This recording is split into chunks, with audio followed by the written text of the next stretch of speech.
विश्व न्यूज 24/7 का हर दर्शकों को सादर प्रणाम, जोहार, सलाम।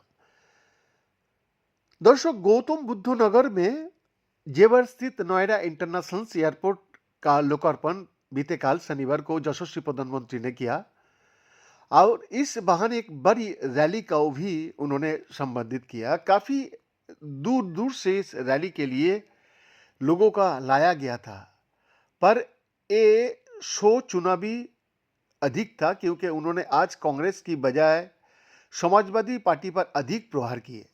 अगला वर्ष मार्च तक उत्तर प्रदेश में विधानसभा चुनाव संपन्न हो जाएगा। यहां बीजेपी सरकार को खतरा कांग्रेस से नहीं, सपा से ज्यादा है। यह भी दिलचस्प है कि आज के उद्घाटन के अगले ही दिन रविवार को सपा की दादरी में रैली है। जेवर और दादरी आसपास ही है, इसलिए बीजेपी प्रधानमंत्री द्वारा एयरपोर्ट का उद्घाटन के बहाने एक मेगा शो भी करना चाहती थी। उत्तर प्रदेश में 2017 से लगातार बीजेपी का योगी आदित्यनाथ की सरकार चली आ रही है। 2024 का लोकसभा चुनाव में उत्तर प्रदेश में सपा ने बीजेपी को अच्छी खासी पटकनी भी दी थी।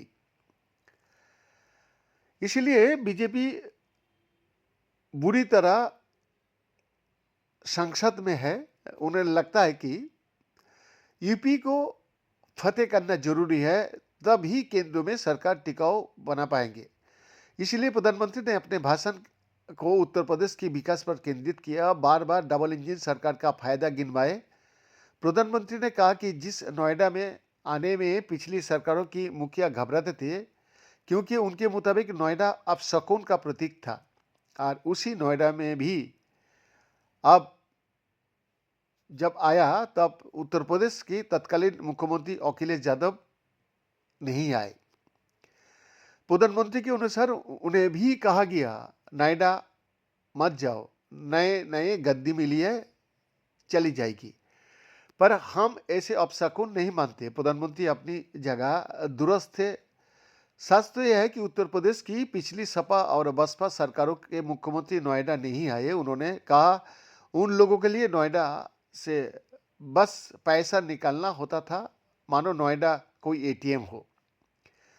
नोएडा इंटरनेशनल एयरपोर्ट का पहला चरण पूरा हो गया है। इसी का उद्घाटन करने सोमवार को 11:30 बजे प्रधानमंत्री जेवर एयरपोर्ट गए थे। ये दुनिया की कुछ बड़े एयरपोर्ट की तर्ज पर बना रहा है। योजना के अनुसार इसके 5 टर्मिनल हो गए और पहले चरण का रनवे की लंबाई 3,900 मीटर है। इसके लिए 5,000 हेक्टेयर जमीन का अधिग्रहण हुआ था।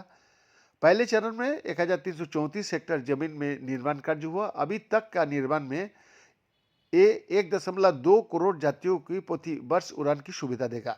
बीएन का एक्सक्लूसिव रिपोर्ट।